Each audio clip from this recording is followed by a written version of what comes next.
Hello and welcome, and in today's video I'm going to be sharing with you the top 5 best Ark boss creatures. So without further ado, let's get straight into it. So coming in at the number 10 spot, I've decided to put the Mantis, as I find this creature is highly effective in boss scenarios. It is quite a fast, rapid creature, and also with that it can wield weapons too.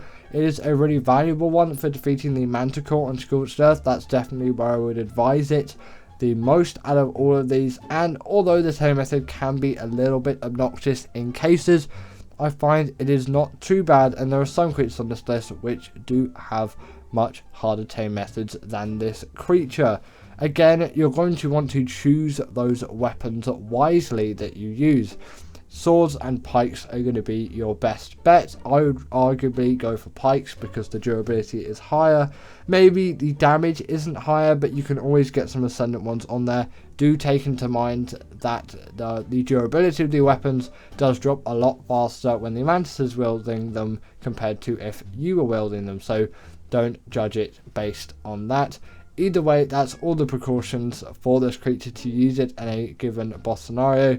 Apart from also actually their health isn't the greatest, especially if you get some lower level ones, so be careful for that. But as long as the boss fight isn't too long, you will have a good time using Mantises in that scenario. Next up, I've chosen the Carcharodontosaurus for this list, as it does pay quite a good contribution to defeating any of the extinction bosses, that being any of the titans and just the alpha king titan as well, the beta king titan, the gamma king titan. All of the bosses on extinction are going to be where you're going to use this creature, and it is your best bet really. Yes, you could still use gigas, and gigas will still be effective, but they are a lot less reliable than this creature, and let me tell you the main reason why. You probably know by now that the Giga has a blood rage, not a blood rage, sorry, a rage ability. The blood rage belongs to this creature, and essentially what that means is if it takes a certain amount of damage in a certain period of time, because it is based on the time as well, then it will take you off of its saddle and just go into full rage mode and just try and demolish everything around it. And if you're using it in a given boss scenario, it's going to be dealing quite a lot of damage quite quickly, especially considering, you know, they are the titans we're talking about. They tend to damage quite quickly, and obviously with a lot of heavy damage. They don't tend to just give small amounts of damage out over time. It tends to be quite rapid and very forceful, and sometimes the gigas can get out of control, and it's really not going to be your best bet. Also, the more you fight with these things, the more damage they'll do until their blood rage is full. They really are just more reliable than the giga for that reason, and that's why they're here. Now, the Megalosaurus is one of those where I find it is quite underrated, and you might actually consider the Rock Drake to be quite a good boss tame for its cheesing of the Raasclark boss fight. So brief honourable mention there, but it is not on any other spot in the list. Anyway, talking about the Megalosaurus, a bit off topic to be honest. The Megalosaurus is one of those creatures where I find it is forgotten in the given boss fighting community, and I find it is a very useful one, and maybe it would be a bit of a pain to take it to that given boss arena, because it only really works well at night time. And I'm not sure if that works on the island or in other maps like that where you're in a boss fight. Does it have a day and night? Are these things going to sleep through it? Either way, on Operation they are absolute kings of the boss fighting area, and obviously they excel in that for many reasons. They have the bleed ability, obviously. On top of that too, they are very fast, nimble, agile creatures, and this hugely attributes them to being great boss creatures. Yes, a heavy damage dealing creature is nice to have, but one which is also very mobile will give you a much higher chance of given survival in these boss fighting scenarios, and this really does. On top of that, on Operation you can use it for so many other things as well, and on other maps too. They are great versatile travelers, and they generally just pack a punch all the time you're using them. So if you tend to travel a lot in the night time, and if you feel like maybe you want to give these creatures a go for some boss fights, then sure, try it, and I think you won't be disappointed. In number 7 we have got the Megatherium, and this creature is here because if you've ever fought the Broodmother, you will know how great these creatures are if you've used them in that boss fight, and this is just for one main reason. If they kill an insect, which in this case are the minions, or they're actually Aranios that the Broodmother spawns, but they're the minions of which the Broodmother spawns, it's going to kill those, and then it's going to get this insect buff, which essentially I think it's called like a rage buff again, something to do with that, and it's going to deal a lot more damage to the Broodmother and to all the other creatures around it as well.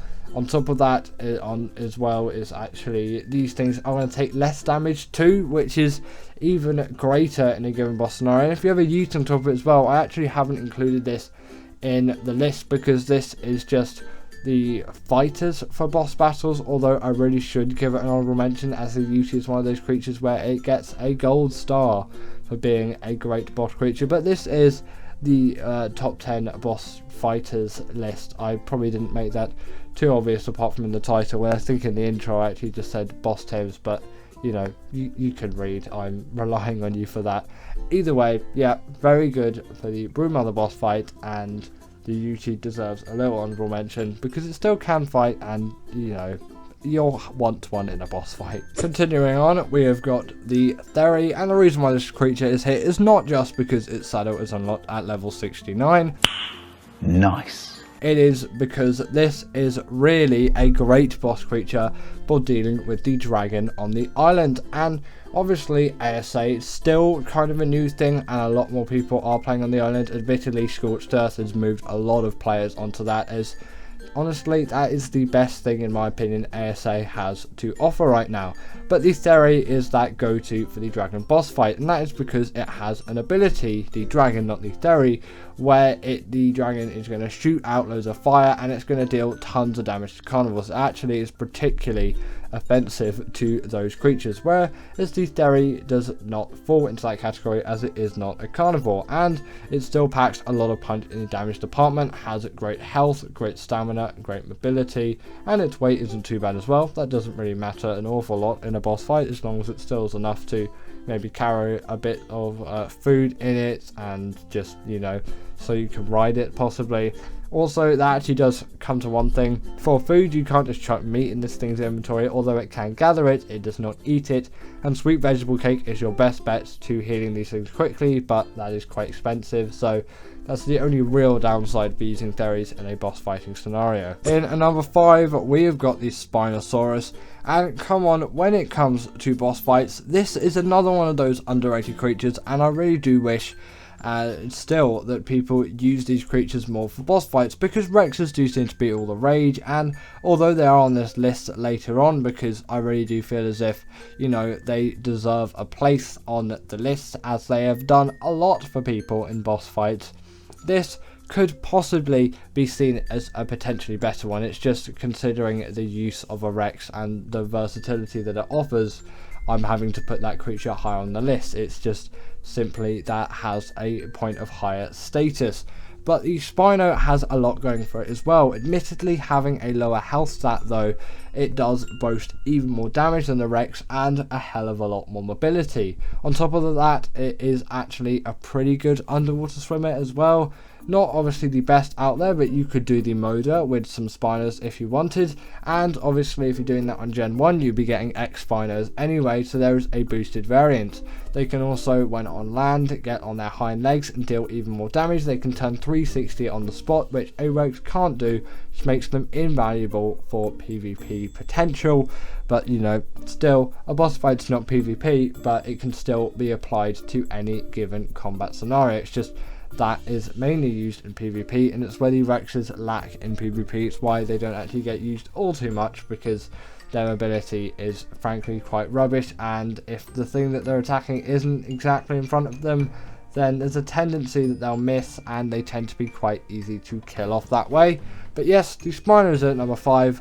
Let's continue on. This might be an unpopular opinion, considering I'm going to give it away that the Rex is in at number 3, but in at number 4 I'm putting the Aloe, because I find it is a really great boss creature. Not only is it small and very agile, it also does boast the pack buff on top of it, and the bleed ability too. They really are great little fighters, and they're not the hardest to tame. You can even tame it 3 in one go if you build a big enough trap. Simply lure all of them in, and then boom, there you go. Once you've knocked them out and you've fed them, you've got 3 aloes and a good 5 or so, maybe 10 if you are doing some of the alpha boss fights, will be enough for all of them on the island I'm talking about here, because I'm mainly generalizing to that map, because they really are very effective fighters. You could probably still do it with 5 as long as their health is high enough. That's the only thing they're really lacking compared to something like a Rex, because they'll probably be dealing more damage and they are far more agile and just generally more convenient, especially actually if you're doing the oversteer, I find, although I don't really typically use them for that boss fight as it is a little bit too long, and I find quite a lot of the aloes do tend to die, especially considering even the Rexes tend to die and their health is quite a bit higher than something on the aloe. But I guess maybe if you brought enough you could do it. I haven't really done it all too much. I've done it once or twice, but that was on Gamma. I've never done the Alpha Overseer with aloes. I've only ever done it with Rexes and then obviously a UT, because you've got to bring the UT in. It's not on this list because I don't really use it all too much as a general boss fighter, but I did give it a mention as it definitely still can fight, I guess. I've given it 2 mentions now. But yes, the aloe really does deserve to be on this list. If you've never used one before for a boss fighting scenario, take yourself a pack of maybe 5 and do one of the Gamma ones or a beta. Actually, they could probably even smash through that with absolute ease. Maybe don't try the alphas until you've got at least 10 of these things, and you're going to have a really great time. You're not going to regret taming one at all. At number 3, like I said, we have got the Rex, and I have to put this thing here. Come on, it boasts a lot of health. It has a lot of damage up its sleeve, and although it's not the most mobile, it really is the foundation of what is a great boss creature, and people use these things all over the place. They really are a go-to. If you never can figure out what creature you're going to use for a boss fight, the Rex is probably the answer that you've been looking for.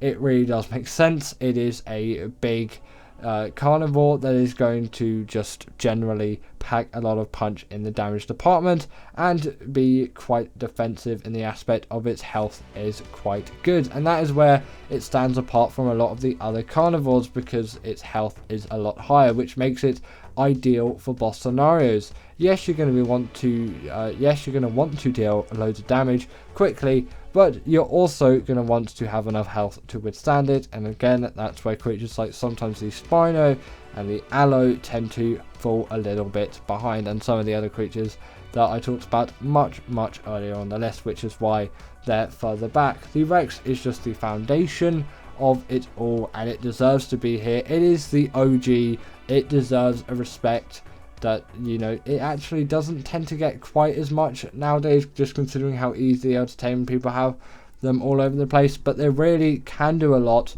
especially if you get some mutated ones on top of it as well, some health and damage mutations.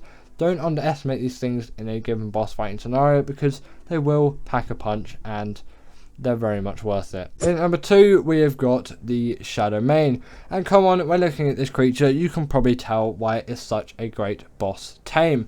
Yes, maybe it doesn't have quite the level of health as a Rex, but considering its insanely high mobility, its pack buff, its hydration buff, and the fact that it can just deal tons of damage, and you can get loads of these things relatively easily, especially once you've got your first pair, because the tame method is actually quite awkward. So maybe it's not the easiest from the get-go, but once you've got a good high-level male and female, breed those things up and you're going to have yourself an absolute army of Shadow Manes, especially if you get some mutations on top of it as well. They are the second best boss creatures that I can think of for any given boss fight, apart from obviously the extinction bosses. Just use Gigas or Carchondosauruses for that, because they're in a sort of different league. You can even use these things for the Moda if you want, as they are very nice at swimming underwater and actually just underwater boss fights, of which there are only one of.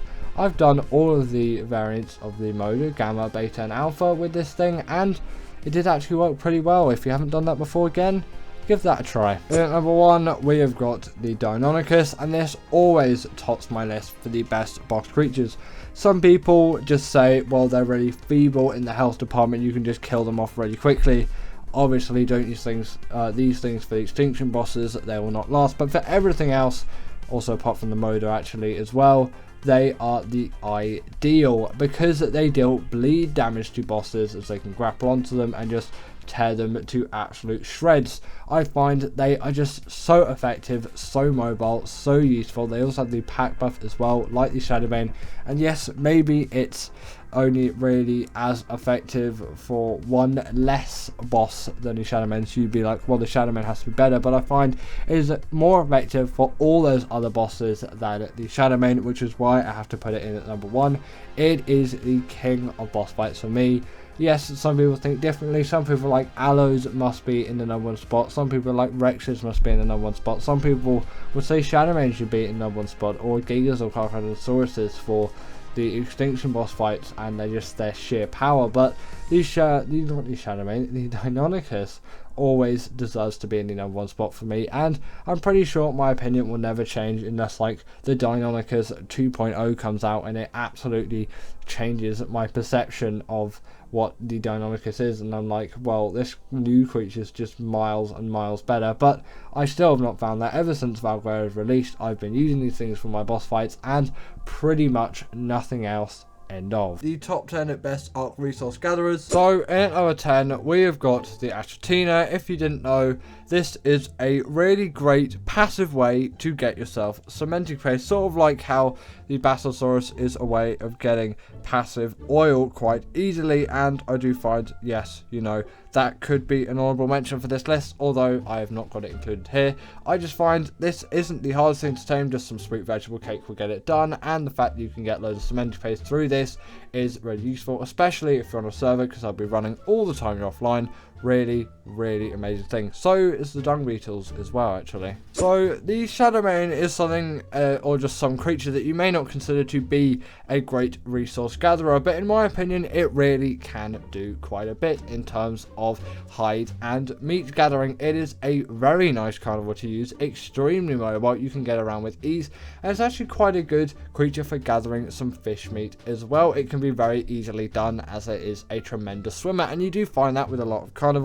I was considering putting maybe like the Carcadosauruses or the Rex on here, or the Spino, or a creature like that, but I find that these creatures do it better because they are more mobile. I'm not sure if the meat gathering rate is different and actually a lot higher on those, but I just find it's easier to get it done with those still really powerful small creatures, as they can just get everything done more effectively and efficiently. In my eyes, it really does just work well for me, and that is why I simply have to put these creatures on the list, as I really do love them for all of the gathering which they do for me, and I actually think they deserve a little bit more attention in the resource gathering community, because they definitely can do quite a bit which you might not expect them to do. The Castoroides is up next, and also the Megalosaurus, as the male Megalosaurus, as a short honorable mention, as it is a really great stats gatherer, and I really do commend it for that. I just haven't put it on this list because I thought it would kind of go nicely with this creature, which is the Castoroides. Of course, I've already said that, and this is your go-to wood gatherer, and obviously wood and thatch go hand in hand. One is a very useful resource for any kind of structure, guns, weaponry, and one is just naked zombo's absolute favorite resource.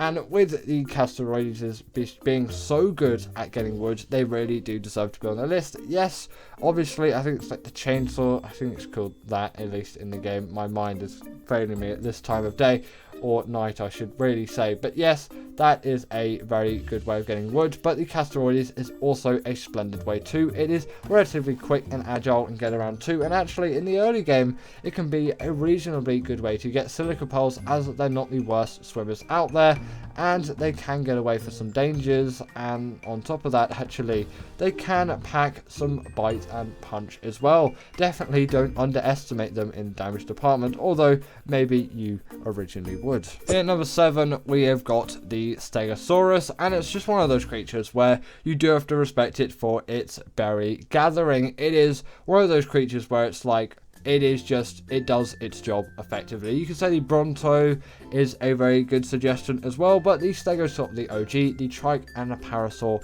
is also some good suggestions on top of that as well. But I find out of all of the creatures on the list, the Stego kind of deserves the most credit, as I find it can gather a lot of berries reasonably quickly, especially considering its size. Yes, maybe not quite to the volume of the Bronto, but it comes with a little bit more ease of use and also general versatility as well. I know they're not aspects which are on the list today, but still I thought I would factor that in, as they are just generally just nicer creatures to use on the whole. Also, they're a little bit more inconspicuous as well, so if you don't have cryopods yet, you can tuck them away more easily, and that's more useful obviously for PvP servers, but for PvE as well, you might just not have the space to facilitate something like a Bronto, at least not easily. Yes, you could leave them outside, but you risk them getting killed by some other dinos, and obviously they're great tanks as well for given PvP scenarios, and it is just actually pretty good at gathering wood as well. I think with the heavy plate, something like that. Either the heavy plate or the hardened plate. It'll probably be the heavy plate, because the hardened plate's the one used for turret soaking. But yeah, that one's actually pretty good for gathering wood as well. The Deinonychus, in my opinion, is sort of the upgrade to that meat and hide gathering thing, and that is why I've decided to put it here. Generally, I do prefer them as creatures. They have the bleed ability as well. The Shadowmane doesn't, as far as I'm concerned. Yes, they don't have dehydration buffs. They're not going to be as good as gathering all kinds of fish, but still, they can kill big and large creatures really quickly. They can simply grapple onto them like that. You can even just bring one out. You don't really need more than that for all of your resource gathering needs. Quickly tear them to shreds and get all of that meat and hide. You're going to have no issues whatsoever. Pretty great at gathering some chitin as well. Keratin is going to be easy too. And actually, that does remind me, if you're wondering about the Megatherium, I'm going to give that a brief honorable mention, as that is a really great chitin gatherer for its insect buff, where essentially if it kills an insect, it will rage and you can just get loads of damage out of it. But generally, going to a cave with pretty much any creature that is powerful enough to defeat everything with all of those bugs, you're going to have a lot of chitin out of it anyway. But the Megatherium really is going to farm tons and tons and tons, especially if you're in the insect cave. And there's another creature which is actually further on the list, which could be useful in that scenario as well, but we'll get onto it slightly later on in the list. But yeah, the Deinonychus, a great meat and hide chitin keratin gatherer. It takes no fall damage, really is an extremely mobile creature, and very much deserving of this spot on the list. In number 5 is the Theri, and I'll give the Moss Chopped a little bit of credit as well, although the Theri Shadow is unlocked at level 69.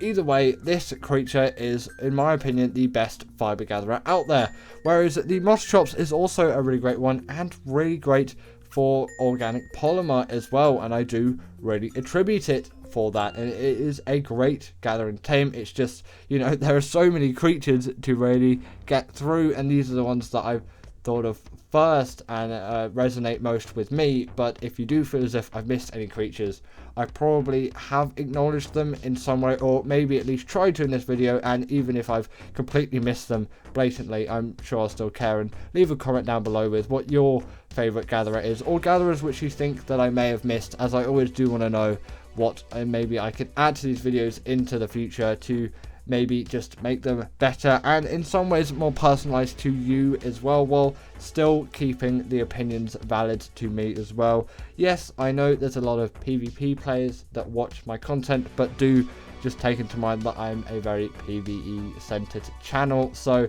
most of your PvP stuff, while interesting to me, doesn't make a whole lot of sense overall. I'm really like not knowledgeable at all when it comes to any of that stuff, and yes, they're all very nice and useful tactics, but I'm just surely I don't really use them as much as maybe I should. Speaking of that creature that I was talking about before, with that insane gathering of not chitin but with caves and insects, you're going to get yourself a heck of a lot of cement space with this thing, much faster and much quicker than the Ashetina, obviously.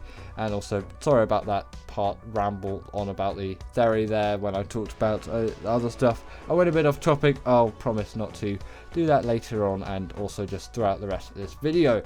But yes, this is the best cement paste gatherer out there in my opinion. Beaver dams exist, but nothing does really compare to a creature like this. It is fast, agile, very mobile, and if you get a good level, it has enough health and damage to withstand some caves, especially even the insect cave. If you just take your time a little bit, you can get yourself tons and tons, tens of thousands of chitin. In fact, the real difficulty is just getting all of that chitin out of the inventory of this thing and out of the cave, because you'll be slot capped and overweight and all of that stuff as well. That's not the best situation to find yourself in, but they can just gather so much chitin. That's simply what they do. And also they can gather some fish pretty effectively as well. They are great swimmers, and you can do a little bit of combat with them, so some hide and meat wouldn't be the hardest thing out there to get, but mainly these things are the best for chitin gathering, which is useful in so many crafting recipes. In number 3, I've decided to put the mantis, as I find it is a really versatile creature.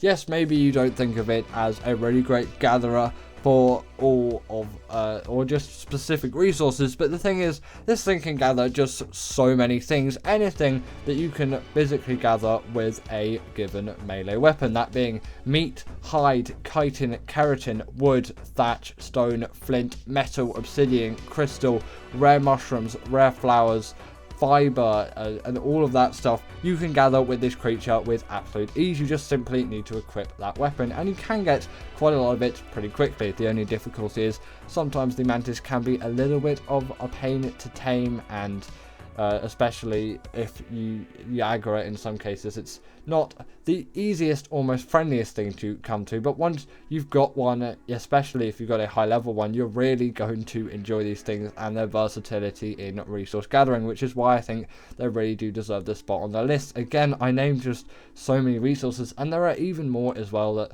these creatures can gather. Pretty much, again, any feasible resource that you can gather with any given melee weapon out there on a creature, or just actually that you can equip. Tech weapons, I'm pretty sure, do not work on this thing, and also just to bear in mind, the durability of the weapons will drop a lot more on the mantis compared to when it is on you, so the weapons might break a little bit faster than you expect. At number 2, we have got the Desmodus, and this is just for actually maybe 2 simple reasons. They are really great at farming blood bags, and one of my favorite art creatures out there is the Bloodstalker, and also the Desmodus as well, and that is very useful for taming Bloodstalkers and the Desmodus as well, and they can give you a little bit of a nice healing boost as well, although the medical brews will work a lot better, and I'm pretty sure there is a timer on how fast you can consume blood bags as well, so not the best, but you still can use them in a pinch. But the main thing about this is the fact that they have Sanguine Elixir, which is an absolute cheat for tames.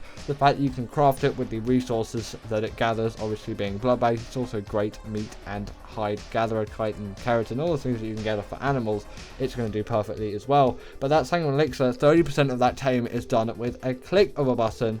No issues whatsoever. It really is a golden star creature when it comes to its resource gathering. I really feel as if it deserves to be in the number 2 spot. It is just so good, and that resource is just so useful to have, especially for me as a PvE player that does a heck of a lot of taming. But anyway, in at number 1 is the Anki, and also the Dodig as well. That's just a side thing. They really both do fit into the number 1 spot for me. They are just such good gatherers, but the Anki is the main one, as without metal, really, what are you going to do in Ark? I know you can gather metal without the Anki. The Mantis can gather metal really well, but the Anki gathers it a lot better. You can get crystal and obsidian a lot better. This essentially acts as the pick upgraded. I hear some people going around just like, oh, why isn't there a better pick after the metal pick? This is essentially that, and then if you want a better hatchet, then get the Dodig and it will do all of that for you. These 2 creatures are the best resource gatherers in the game. It is going to do everything that you need it to do, or everything that you need a pick or a hatchet to do, but just on another level. And if you pair them with an RG as well, if you've got some cryopods too, then you can carry them around very easily. But then, boom, like that, get loads of metal, stone, thatch, and wood, and obsidian, and crystal, and all of those resources, and then carry them all back in the RG and probably not even be encumbered whatsoever. It is just such a great resource gathering strategy, and I really do advise it.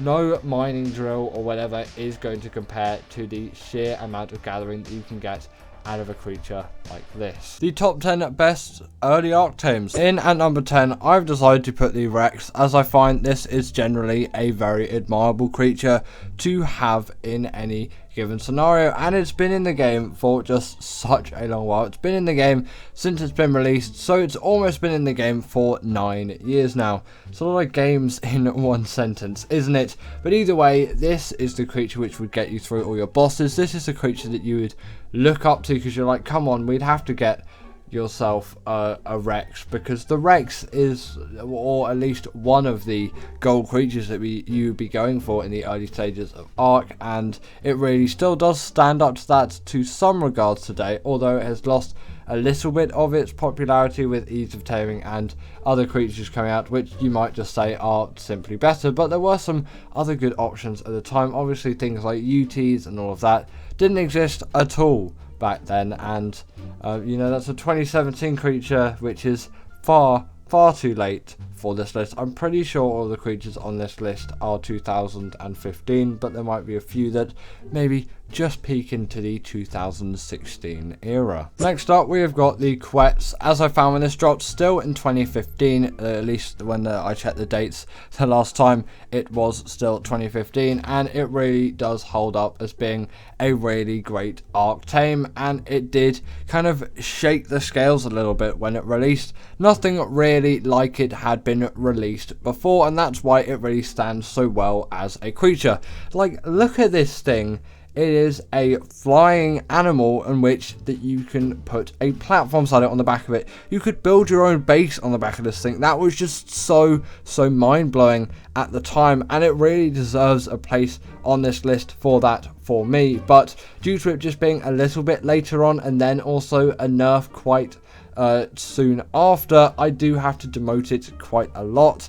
And there's just some other creatures which I thought were a lot more exciting, and this concept was definitely very exciting to me, but it didn't really grip me the most. But I still have to put it in here as it did make a lot of impact to a lot of Ark players.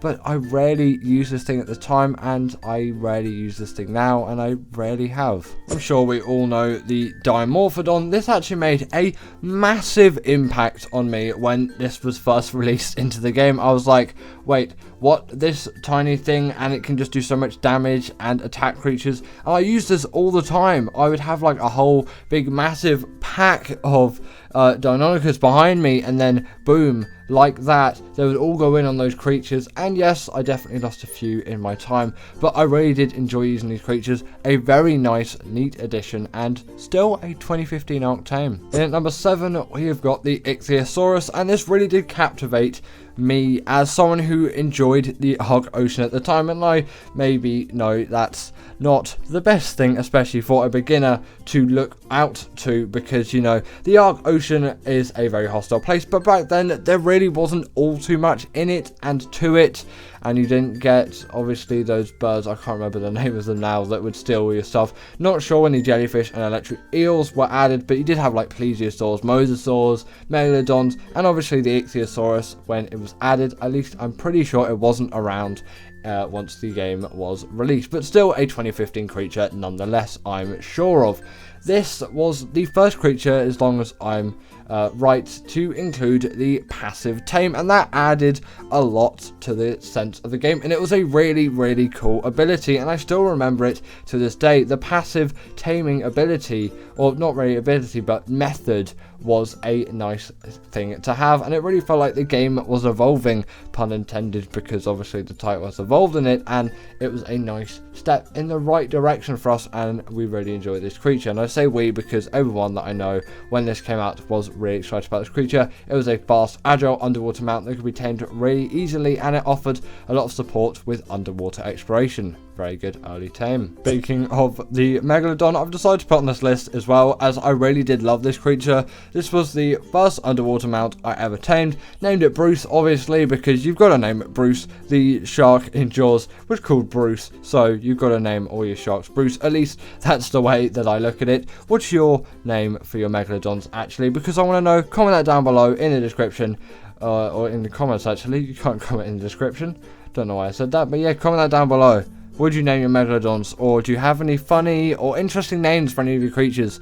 As I have a couple, I've probably hinted a few of them in the videos, but I want to know what yours are, because I know people that have loads of weird names for creatures. I'll give you one right now. The Titanoboa, no Titanoboa, it's a danger noodle. Always, that was one of my favourites. The Megalodon has since seen a TLC though, since its release, and now it does the bleed ability, but I still really loved it back then. I didn't even know what a bleed ability was back in those days. As far as I'm concerned, that wasn't in the game at all, apart from maybe the Giga had it when it released, something like that, but that might have been a later edition as well. The Giga was also later on the list, by the way, but let's continue. Now, I'm sure we all know what our first flight was, and in number 5, I've decided to put the Pteranodon slap bang in the middle, because I feel like it deserves this spot on the list. It will be your first flyer in Ark. At least it was the first flyer in Ark that you would be taming back in the day, as, to be honest, pretty much everyone was playing on the official rates, really, unless you were playing single player. I think there was still that 2.5 extra multiplier since the game had been released. Either way, not too sure. The grind was definitely on back in those days, though, and you'd have to grind a lot to even get yourself a Pteranodon, let alone an RG, but we'll get onto that later in the list as well, by the way. And this was just pretty much your only first flyer that you'd be getting. You would bowler it or trap it in some way, and then after that you would knock it out, and then boom, you get that saddle. And that chitin and keratin was the hardest part of getting this thing, probably, at least in my opinion. Obviously getting to the level of the saddle was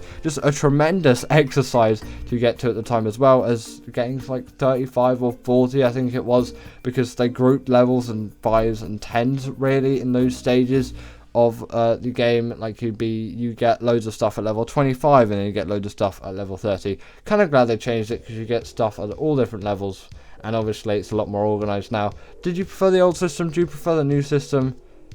Give me your take on that, because I'm definitely a very new system for Ark stuff, but you know, your preference might be the old stuff if that's your thing. Would you rather just get loads of stuff? Actually, let me rephrase this. Would you rather get loads of stuff at level 25, or get stuff at level 21, 22, 23, 24 and 25, just as a collective? Or would you rather just get everything at 20 and then 25? Would that be better for you, or would that not be better for you? Comment that down below, because I'm inquisitive. Continuing on, I have decided to put the Spinosaurus, as I really did look up to this creature in my early stages of Ark. You might think, well, the Rex is that go-to all-time creature where it's like, you know, the Rex is my goal tame, that is the only creature I'm going to go for.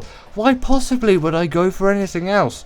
Well, the Spino was really one of my go-tos back in the day. It just seemed bigger and scarier and able to do more damage, and just a beefier creature. It really just was one of those tames where I was like, I really do love it for all of its attributes, and I did definitely enjoy it as an Ark creature. To have this thing on your side was absolutely insane. I thoroughly enjoyed it, and when I first tamed one, I was on top of the world. I couldn't care less about my Rexes. Obviously I still kept care of them, but the Spino was the new business in town. It could just do everything that I needed it to. It was a really great underwater tame as well, so I felt the Ichthyosaurus and Megalodon were a little bit more obsolete, although I still did use them quite a lot, as you know, you could get around still very easily with those. And you know, I had that kind of underwater base setup that Squid had in his old Ark videos from back in the day as well. I did actually find that to be quite nice for me, actually. But the Spino still did kind of replace a lot of creatures for me in a way, or at least take a lot of the attention away from them, you could say. And again, this creature has had a lot of TLC, mainly just actually the form of one TLC since it's been released, a model change as well on top of all of that, and it really is for the better. It is a much better creature now than it was back in 2015, but still, I really did love it, and it was a really great early addition to Ark, and I'm pretty sure it was definitely, actually I'm like definitely confident that it released with the game. In number 3, we've got the Carno, and I just loved this creature to death back in the day. I really did just sort of need one of these things. I was basically just completely reliant on having a creature like the Carno for me. It was a go-to of mine, and it still is a go-to of mine. It is held to the test of time, and I really do love it as a creature that came out in the very early stages of Ark. Again, very confident that this was just released with the game. It has also had a lot of TLC too, in the form of one TLC update where now it's got the bleed ability and it just generally is a bit more well-rounded. I'm not sure if it's had a model update. It definitely had a texture update at some point midway through 2015, maybe going into 2016 at that point, and that was actually quite exciting to see. But the Carno really did just excite me as a creature, because I had loads of raptors at the time, but they kept getting killed, and it really wasn't something which I wanted to keep taming. And I saw the Carno and I was like, right, I'll get one of those. Looked at where the saddle level was and I was like, maybe I shouldn't, but I was like, no, I'll still get one. And then it followed me around everywhere once I tamed one, of course, and I would take it on metal runs and all of that and just let it attack some things, get its level up, because that's kind of just what I did to level up creatures back then. You know, I just take them around with me and just tell it to kill things. It really did also just make my life a whole lot easier as well, which just added to the overall benefit of this creature and how much I loved it. And then when I finally got that saddle, it was just so nice to ride around on these creatures as well. And then I could progress onto things like Rexes and Spiners, because allos weren't a thing at this time whatsoever. I think they're a 2016 addition to Ark, and the Carno really did rule the roost, and I still think it's quite high up there for me, and actually for me, superior to the allo. In number 2, we've got the Argentavis, and this is again gone through TLC with a model update and a whole host of new features. Not sure if I actually did have the Smithy as a saddle when it first released. I think the Casteroides was the first one to gain that, but maybe it gained it at the same time or at a later date when the TLC stuff happened. And I'm not sure if it had all the weight reduction, but it definitely had a very high weight stat, and it could pick up a huge amount of tames, much more than something like a Pteranodon, and it really was just an upgraded Pteranodon in my eyes. More stamina, more weight, and because you could crank the speed on these things, because movement speed on flies was still a thing. Really do wish that that was still a thing that you could do, because I just loved it so much. And I still, obviously, every time I'm playing single player or if I'm running a server or something, I will always have flyer speed leveling on, and obviously player speed leveling now if I'm doing ASA, which actually I do little of. I mainly stick to Survival Evolved because I'm just enjoying it a lot more right now, and I am playing through Gen 1, and you can't really do that on Survival Ascended at the moment. I'm playing through it again, obviously. I have done Gen 1 before, and the RG really just was the kind of gateway to the best fire on the map, and that's why the Quetzal really didn't land too much for me, because I felt the RG did everything it needed to do for me, and I didn't need something like the Quetzal. Yes, the Skybase was very cool and inventive, but maybe not quite what I wanted. And in number 1, we've got the Giga, because this is, in my opinion, really deserving of this spot. It is just a go-to Ark creature for me, or at least it was back in the day. Now I kind of tend to stick to the Crocodonsaurus. And come on, this thing still released in 2015, yes, later on in the year, and it was an absolute monster. It was just so fun to get. The Rex and the Spino sort of seemed a bit obsolete with a creature like this. It was so massive, and it might have done the bleed ability back then, but I'm not sure. The wild ones, obviously, because the tame ones had no bleed ability whatsoever. And obviously the wild ones were a lot more powerful than once you got the same ones, but you didn't really notice that at the time. You would just absolutely decimate all the creatures in the area, and that rage buff was actually a really cool, nice, neat ability that you'd be crediting a lot of the time. At least I was. I thought that was a very cool addition, and it really made the Giga more immersive as a creature, where now it just kind of seems to be an annoyance. And it really didn't feel like its stamina was too awful back in the day. I never really encountered that all too much. I'm not sure if it was reduced or something like that, or just simply a placebo on my part, but I really do find that with stats like stamina and weights, they always felt higher back in the day. I'm not really sure why though. The top 10 at best Ark PVE tames. In at number 10, we've got the Stegosaurus, and come on, this is one of those creatures where it's like, oh my god, this is such a great one for PvE, and it is actually pretty good for PvP as well, with obviously all of its turret soaking abilities. But well, we talked about that today. It's a PvE list, not a PvP one, of course. With this thing, they're just a really well balanced berry gatherer, and yes, you could say trikes are really great as well, and parasols are really great, but I've never really liked them as much as the Sego. And actually, this is the only berry gatherer that I've really decided to put on this list. There's one more, but it does a lot of other things apart from berry gathering. But you know, this is the only main berry gatherer I've actually put on the list today, because it's not the biggest part of a PvE player's life, just gathering loads of berries up, but it really does help out a lot to have a creature that does berry gather, and the Stego is definitely one of those.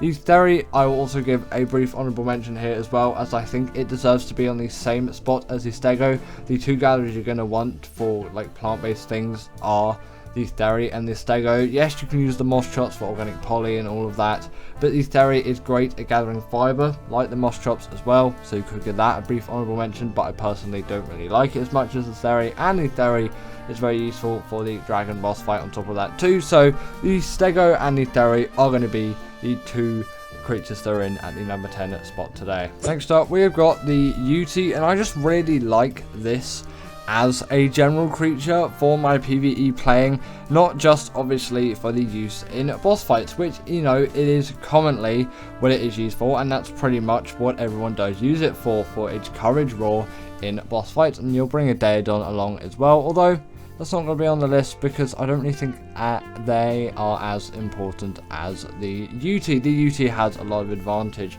over it, in my opinion, because it just generally does a lot more, and if your creatures are strong enough, you shouldn't need to heal them up anyway along the way. But I find this creature, again, is just a really good all-round general carnivore. You may also be surprised that you're not going to be finding the Rex on the list. I just find that there are better boss creatures out there than the Rex, and it's sort of been overtaken away. Even something like a UT, you could bring loads of UTs into a boss fight, and a lot of you have been saying you find them a lot harder to tame than the Rex, and I would say that to some extent, especially considering the biome, but I've never really struggled with taming the UTs at all, and I can get a nice high level breeding pair with relative ease, and then just breed tons of UTs, and the UT army is there, because I would rather have an army of UTs than an army of Rexes. The Crystal Wyvern, I found, is often just not talked about in a PvE just aspect or conversation in general, and the reason for that is probably because the map is slightly more obscure. Not everyone is out there on Crystal Isles, especially considering it's not in ASA, but these creatures really are, in my opinion, better than the normal generic wyverns, and people seem to talk about those all the time. I just prefer their elemental abilities, and they are far easier to tame, no questions asked. If someone says down in the comments below that these are harder to tame than a normal wyvern, you're wrong. I'm sorry. These are just so much easier. You only need to be level 60, and Note Run is ridiculously easy. You'll have no troubles doing that whatsoever. Then simply trap and knock out Crystal Wyvern to get that Primal Crystal, and then it's passive tame. Basic as just like that. And if you want to be really sure that you don't fall off, you can always have a grappling hook on you and just grapple onto it as well. But if you actually get into the right spot on its back, then you should be fine and you won't need one anyway. They just really are, in my opinion, a lot easier to tame than the Wyvern, and you get all of those Wyvern features, if not even better, considering the elemental abilities are better. My personal favourite is Blood Crystal Wyvern. Comment down below what your favourite Crystal Wyvern is. I've heard the Ember Crystal Wyvern is quite a favourite among many in the PvE community. In number 7, we have got the Shadow Mane, and come on, this is just such a ability jam-packed creature from Gen 2. It deserves to be on the list, although not as high as some of the other creatures, as they've been around for a lot longer, and they also do spawn on some more accessible maps, are much easier to tame, and you know, there are other rationales and reasons for them being higher on the list. But the Shadow Mane really does need to be on here. As well as a PvP player's dream, it is also a PvE player's dream. They are fast, quick, agile, and they can traverse huge distances over very short periods of time. Just look at how high this thing can jump. They also have the hydration buff, same as the Crystal Wyvern actually, although that's pretty useless why it has one. And they can utilize the pack buff on top of that as well, and go invisible too when both a male and female are present, and they're really great swimmers on top of that as well. You've just got so much versatility with a creature like this. It really is worth just getting one and using one. The only downside, of course, is the absolutely painful taming method, but I'm sure the benefits really do outweigh the negatives of said method. Now, I'm sure we all know the Desmodus, and it really is one of those creatures where, come on, you're going to be using it in a given PvE scenario as long as you've gone on field at some point and actually managed to tame one. They obviously use the same tame method as the Bloodstalker. Those blood bags are what you're going to need, And if you get a low level one first, which is definitely what I'd recommend with this, you're barely going to need any, really. Like if you're going for, like, I'm talking ridiculously low level, and then just farm loads of blood bags and get the high level which you've just been hoping for, and then maybe stash that lower level one in your base in case maybe you die out on an adventure and you need to get back on something. It's always nice to have some spare flyers. Obviously they have the glide ability, but their main use is Sanguine Elixir. 30% of your tames are done with a simple click of a button, and obviously their blood bag farms. They also can go invisible in the nighttime on top of this too, but I chose the wrong biome for this where there's no nighttime cycle, so I couldn't show that for the sake of today's video. Generally also they are great flyers with a lot of mobility on them, and they will get you everywhere that you're going to need to go. In at number 5 we've got the Argentavis, and this has really carried me through a lot of my Ark playing. The RG has always been there for me ever since right in the olden days when I started actually using these things, and I'm not sure with the chronology of abilities and when things were added, but nowadays they have a smithy as a saddle. They have a nice regen buff. They can carry 2 creatures at once because they can carry one in their beak and one in their claws, and they can carry a very wide variety of creatures on top of that too. Their weight reduction on metal, crystal and obsidian is just so well received. I really can't use it enough. Like all of those metal runs I've done with the RG compared to something like a Pteranodon, it is just so much nicer to use. And obviously they do not have any kind of speed advantage compared to something like the Pteranodon, but I tend to actually turn on flyer speed leveling, but still, even at the base speed, they are very usable. But you know, I'm very much an advocate for flyer speed leveling, so I'll keep that there. But as always, the PvP players just taking it to the limits. I'm not just going to blame it all on you though, because PvE players did go a little bit mental, and it did make things a little bit more mental. But you know, at the end of the day, Ark's quite a mental game, so why don't we keep it a little bit mental? I guess, you know, cheaters and things like that. It's actually kind of sad, you know, all of the Ark cheating problems, but it sort of does happen with every game. A bit more extreme with this one though, considering the bugs are absolutely everywhere. But anyway, let's continue. Some people might get a little bit angry about my choice of Bloodstalker in at number 4.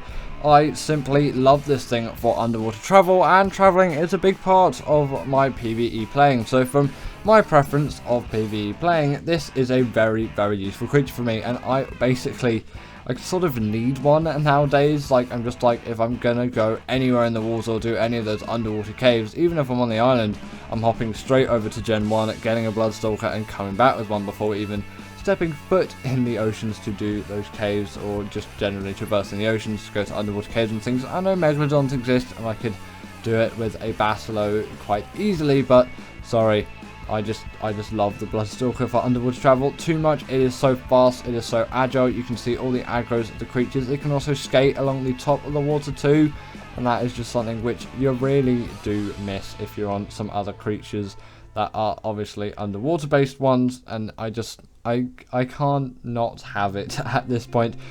You could say I've been a little bit spoilt with a creature like the Bloodstalker, because there are again a lot of other great ocean creatures out there, but I just simply don't use them anymore, and this is the only one that I use. It also actually deals a reasonable amount of damage, especially if you level it up too. And on top of that, the downsides to any underwater creatures are when you're out of the water, you can't use them anymore, whereas the Bloodstalker, you can keep using it as the water as well, and it is just a really fast, agile travel mount on top of that everything too, so you really can't undermine it for everything that's got going for it, because it really does have a heck of a lot going for it. And it's the same tame method as the Desmodus. If you get yourself a Desmodus too, then you can be pumping out Bloodstalker taming, and I just love taming and using these things as underwater mounts. In number 3, we've got the Baryonyx, and at the end of the day, this really is just the best PvE caving creature. You could argue the Shadowmane or something like that, but it is just so well known, and you know, it's on the island, so everyone really can just start using this thing straight away, and once you've got one, you're never really going to want to turn back. They are small, fast, agile carnivores, which can also jump as well. You know, if you want that Mario style dinosaur, they can actually have a spin attack on top of that in the water. So I guess Mario Galaxy, but the Baryonyx. I don't know why I'm referencing this, but let's continue on, I guess. They also have quite a hefty amount of damage for a carnivore this size, which obviously you would expect is going to make it a great cavern creature. If you think of doing the artifact of the Skylords, don't bother taking one of these things. That cave is too small for pretty much every creature you'll find in the game. Possibly you could get a saber in there if you really tried, but you'd have to use cryos in a lot of sections. It's simply not worth it. Do that cave on foot. You can see that spin attack there, the Super Mario Galaxy energy. And you can see it stuns creatures up to the size of a Megalodon. Don't try anything bigger than a Megalodon because it simply will not work. But you'll probably have the damage to take them out anyway. Either way, they're just really nice, small, agile, nimble, great, small carnivores. Don't know why I said small twice. That are really great for caving and they're great for PvE. Then at number 2, we have got the Maywing, and this creature is here because it is the epitome of travel. Yes, the Bloodstalker is my all-time favourite underwater mount, but this is just my all-time favourite travel mount, and it's actually not too bad of a swimmer as well. It can glide along the top of the water as well. And I do maybe occasionally use this for short little dips, maybe out of my base if I'm building in the underwater caves on the island or something similar to that, or if I'm just briefly going through something and I can't be bothered to switch over my creature, because they are obviously the epitome, like I said, of flying creatures. They're not technically flyers, they're gliders, but still the speed and agility you can get with a creature like this over such long distances, no matter the gradient or elevation, is insane. And that's sort of where the rock drake falls behind a little bit, in my opinion. They don't work quite as well for just general or travel, and also they do spawn aberration, and they are, you know, a little bit harder to tame than the Maywing, considering this thing's saddle was unlocked at level 18. You can simply trank it out with a few tranks, and obviously just use some signs to trap it. It is such a cheap tame and so useful. They can also gather berries as well. This is the other berry gatherer, quote unquote, that is on the list. And obviously they're portable feeding trough too. You really do need these things for PvE if you're playing Ark Survival Evolved. If you're playing Ascended, tough luck. And in at number 1 is the Deinonychus. This always will top my lists for the best PvE Ark creatures, unless something comes out which is just so insanely small, nimble, yet insanely powerful that it manages to top this creature. But so far, still nothing has, and I'm confident nothing really will. They take no fall damage and have a lot of agility. On top of that, they can deal bleed damage to bosses, and as far as I'm concerned, they're the only creature that can do that, as they can grapple onto them and just absolutely tear them to shreds. They have the pack buff on top of those too, and although yes, they're not great in the water, that's not what I'm using these things for. I'm using these things for general travel and boss fights. And if you actually were wondering about the lack of boss fighting creatures on this list, it's because basically all of those fights can be done with the Deinonychus. I wouldn't really do the extinction boss fights with something like the Deinonychus, but that is such a minority in terms of the scale of all the Ark maps. I decided not to include any creatures that might be good for said boss fights, because for everything else really I can't think of any other exceptions apart from the Moder. Actually, maybe the Master Controller, you'll want something with a little bit more health, but still with some health mutations you can get through it on alpha with absolute ease. Then they're the only scenarios where you probably wouldn't be using one of these creatures. But for everything else, they are just the perfect, the ideal, and nothing really does top them. On top of that, in the general world, they can scale up any kind of wall or vertical surface with absolute ease. You'll have no trouble traveling around the map with these things, and obviously they're so small and nimble and agile. They're not really going to get stuck on a lot of things too, which is generally nice. They are just the best PvE Ark creature. The top 10 best beginner Ark tames, and that means just if you're new to the game, not if you're early on in the game. In at number 10, I've decided to put the Carnotaurus, as I find this is really an effective and useful creature to have in your roster. It is just so nice and very easy to tame. Yes, you could say the Aloe is a great one as well, and I'll give it here as a spot on here, as an honorable mention.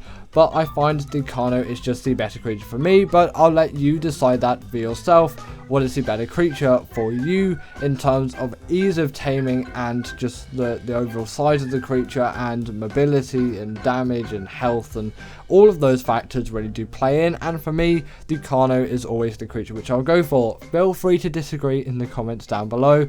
I do not mind if your opinion is different to mine. But for me, again, the Carno is just the one for me. Compared to the Aloe, I vastly prefer the smaller size, and I like just having a smaller carnivore. I also find they're easier to tame as well, just by a little bit, because trapping them is easier considering the aloe usually does spawn in a pack, although in ASA that's less apparent because baby versions of the creatures can spawn, and it's pretty much the same in terms of difficulty. The only real difference is the Carno is still slightly easier, as killing a Carno is a little bit easier than killing an aloe, especially if there's some others about as well. But you know, there might be some other Carnos about in this instance too. The Carno also does the bleed ability, and I like the amount of mobility it has. I can feel reasonably stealthy and quite good with myself while traveling around and demolishing loads of creatures around me with this thing, and that is why I really like it as a beginner Ark tame. Next up, we've got the UT, and although you might not be thinking about bosses quite yet, I find this is a really nice one if you are new to the game,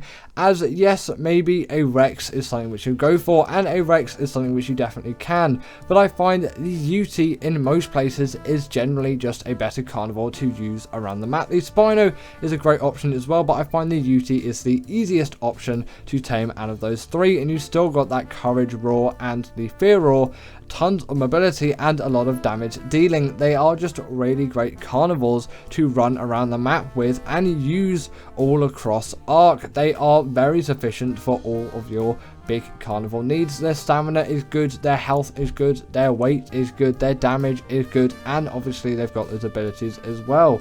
So, you know, they're even nicer to use, and they're better at swimming than the Rex. I know you're probably not going to be using these things as underwater carnivore, but I find they really are not the worst for that job, and if you need to cross some sections of water, you won't find it too difficult to do that with the UT. Next up, we've got the Stego. You can either really choose between this, the Trike, and maybe the Parasaur, possibly a Diplo or a Bronto as well, although this is my preferable one. Also, sorry about all the flickering in this B-roll. I should probably re-record it when ASA sort of fixes itself up a little bit, because yeah, it wasn't doing the best when I was recording this, and shadow flickering was very commonplace in the game. It still really is on the island. Not really on Scorch, because there's a lot less trees about and generally a lot less shadows about, or maybe the issue's just fixed really on that map. The Stego obviously has gone through some TLC for release, and since it's been released, in the early stages of the game, and it makes it even better, because if you're a PvP Ark player, then even if you're new to the game, you could possibly do some lower level raiding with one of these creatures. You can get into the high end ones as well, but turret soaking with this thing on maybe a kind of mid-tier base is going to be something which you can do solo with one of these creatures, obviously by using the, I think, hardened plate is the one for turret soaking. The heavy plate is good for gathering wood, and the sharpened plate will gather you all your berries and things like that, which is what I would use it for from a PvE perspective, and obviously that's what I mainly use it for as a PvE player. Then at number 7, I've decided to put the Pteranodon, as while yes, they're going to be really great views to begin a tame, I find there's some better ones out there. You may have put this higher, and that is totally acceptable, but this really, for me, deserves to be in the number 7 spot. No higher or no lower. It is a very easy fly to tame, probably the easiest kind of really good traveling mount out there to tame, just apart from one creature which has actually made it right the way into the number 1 spot, because I find it's better and it's even easier to tame than this thing. The only real difficulty is the map that it spawns on, but still, as a beginner Ark player, you might have access to those maps and might not, and you can differ this list depending on what maps you have. But I am contributing all maps into this, but mainly kind of focusing on maps like the island and those free DLCs, because, you know, in theory, most people are just going to have a lot more playtime on those, and they're going to be playing those first, or just generally playing those because they don't have the other maps. Then the real difficulty for this is the saddle. The chitin or keratin can be a little bit difficult to get. I find go with chitin, it tends to be easier Just kill any kind of insects that you can find around, the small ones like the Titanomira and the Meganeura, and you'll have a good time with getting that chitin. You can obviously get it through keratin as well from the carb enemies, which are the turtles you'll find on the beaches, but go through insects because you'll get it done a lot faster, and obviously they take a lot less time to kill. I wasn't really quite that knowledgeable back in like 2015, 2016, but at least I do know that now. Obviously the Pteranodon is very easy to tame. Bowler it, and you'd use a club or some tranks. Club if it's a low level, tranks if it is a higher one, and then saddle it up and you get yourself a fast, agile flyer, which can be used for both PvE and PvP scenarios. The Thyla maybe you wouldn't think of as a beginner tame, but trust me, if you take your precautions properly, you can get this creature tamed properly, well, and efficiently. If you have yourself access to the Thyla saddle, which I think is in the level 40 or 50 range, as far as I'm concerned, you can obviously check that as well. Then this creature is really going to be just great for you to have, as the trap can be very simply made with some wood and then simply trank it out when it's in the trap. Obviously look for one on the redwood trees. You'll probably want yourself a Pteranodon as well, or just a flyer to get around. You can do it on foot with some other creatures, but I find a Pteranodon is quite an easy and effective creature to use to tame one. Then once you've got it into said trap, then trank it out. Obviously make sure you've got some armor on too, at least chitin really, because you don't want to be killing yourself in a scenario like this. Put some sleeping bags down if you're not sure if you will survive, because they're going to come in real handy. So you don't have to go back all the way to your base, and you might not have another Pteranodon lying around, so it's going to be a long while until you get back to the redwoods, and that Pteranodon might die as well because you can't get back to it in time. But then once you've tamed one, you've got yourself one of the best, if not the best creature really on the island, just for everything in general. Obviously it's no berry gatherer, but it still can deal the bleed ability, and it can climb any kind of wall or vertical surface. It is extremely mobile and generally an all-round great caving and carnivore to have in your roster. It is an amazing creature, and I really do like people that use a creature like this, and I like using a creature like this. It really is a good one, which actually, if you prepare for it, beginners can actually do it with relative ease. In number 5, we have got ourselves the Baryonyx, and this is going to be the best caving creature out there for you. Yes, I said the Thyla was good. The Saber can also do some stuff as well, but the Barry is really going to be the one you're going to look out for when it comes to caving. Again, you might not be thinking about that yet, but trust me, get one of these things, they'll be great for caving. They have the health, stamina, and agility to get through those things, and on top of that as well, they are the right size to fit into all of them, really, apart from the artifact of the Skylord Cave. Don't even try bringing any creature into that. You're going to have to do that one on foot. They also just are great creatures for general mobility around the map as well. They can get a lot done when it comes to travel. Not quite as much as the Thyla, but they can jump around, and they are really good swimmers, which the Thyla really can't justify. Also, I do find they're a little bit easier to tame too.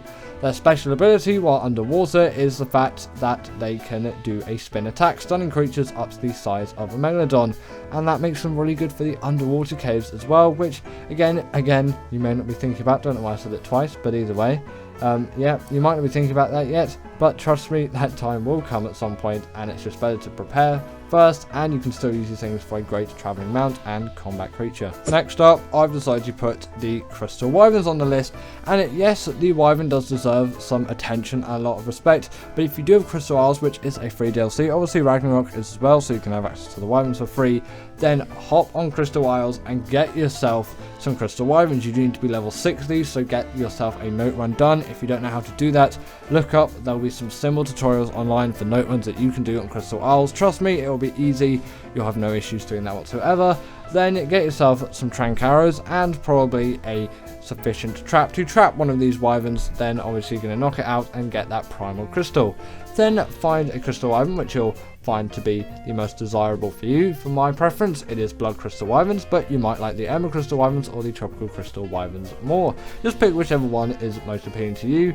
Then there's a specific spot you can go on its back, kind of where you would ride it, and get onto that spot of it, and then you know, just press E and it's going to start passive taming, and you can just stay on that spot, and then every time it tells you to feed it, keep pressing E, and then eventually you'll tame this thing.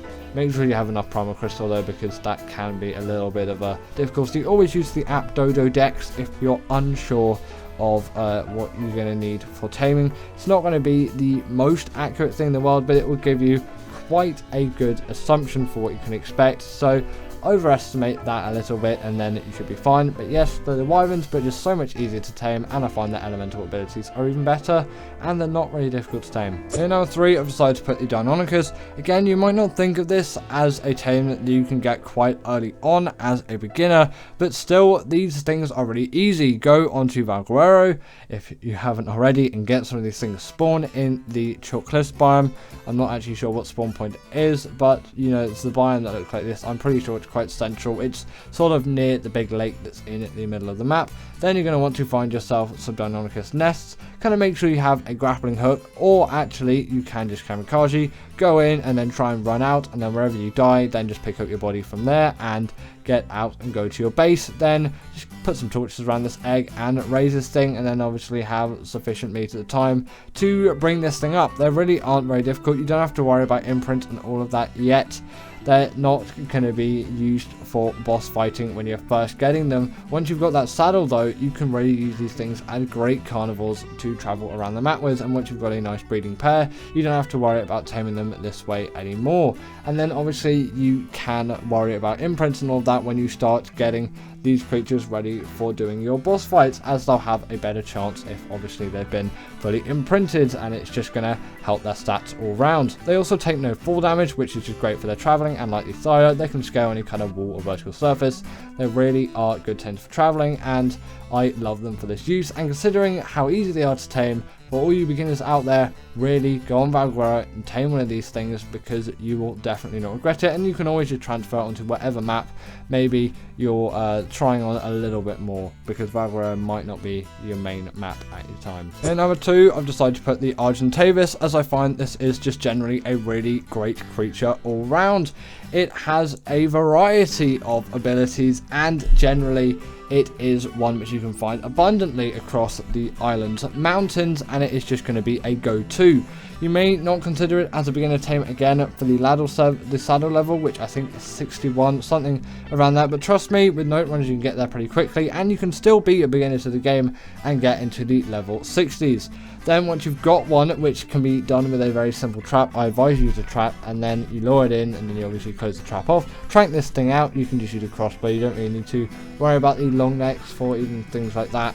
You don't really need to worry about the long neck for most things, where you can still use trank arrows right to the late stages of the game, but you know, it's advisable, and you can even get into shocking tranks too, but trank arrows will do just fine for a tame like this. And then you've got weight reduction, things like metal, crystal, and obsidian. They can carry all kinds of creatures, as well as that their smithy acts as saddle, making them really great for traveling to places where you're going caving. Just carry your baryonyx in the claws of the RG, take it to wherever you need to go for whatever cave you're doing, and then when you get out, if those arsenal fluids have damaged any of your armor, then you can simply just repair it in the RG. Also, if your RG is low in health, you can always eat something, and not in your inventory explicitly, but just eat a dead creature, or just kill a creature and eat it once it's dead, and then you're going to get yourself a nice regen buff, and it will definitely come in handy. And at number 1, I'm deciding to put the Maywing, as I find, considering its saddle is unlocked at level 18, it is absolutely insane how good this is as a glider. And yes, you may not have Gen 2 at your disposal, and that is perfectly okay. You can always moderate the list and get something like the RG or the Crystal Wyvern or the Deinonychus for all of those needs, but I just find they are just so good at gliding, I do have to warrant putting them in at the number 1 spot. They're the best travel mounts in the game in my opinion, and they're so easy to tame. A few signposts, you just trap them in a position, and then boom, like that, just give them a couple of trank arrows. The saddle again is unlocked at level 18 really early on, and you can have yourself this amazing creature, which is, in my opinion, again, the best gliding creature in the game. They also are really good swimmers as well, which you might not expect out of these things, but when you could kind of think of them as a platypus, it sort of makes sense. They also do act as a portable breeding trough as well, so maybe if your Deinonychus needs feeding early on, you can get yourself that Maywing to feed it. Obviously you can just put meat in its inventory, but you know, I'm fleshing it out a little bit. And on top of that, they can gather berries too, like the stego, but they've just got so many other nice attributes that I really do have to put them in at this spot. But anyway, that is the end of today's video, and I really hope that you will have enjoyed, as I definitely enjoyed making this one. As always, comment down below what is the best beginner Ark tame for you, and if you didn't agree with this, then put your 10 in the comments below, and I'll see you all later.